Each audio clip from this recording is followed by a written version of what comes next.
Hello student, now we find the roots of the following quadratic equation by factorization.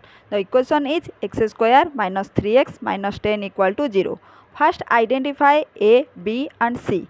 Here a equal to 1, b equal to minus 3, c equal to minus 10. We need two numbers whose product is minus 10, sum is minus 3. These numbers are minus 5 and 2 because minus 5 into 2 equal to minus 10, minus 5 plus 2 equal to minus 3.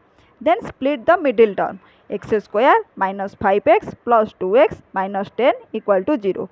Factor by grouping, take x as common, x whole into x minus 5 plus 2 whole into x minus 5 that equal to 0. That implies x minus 5 whole into x plus 2 equal to 0. Solve each other, x plus 2 equal to 0 that implies x equal to minus 2, x minus 5 equal to 0 that implies x equal to 5.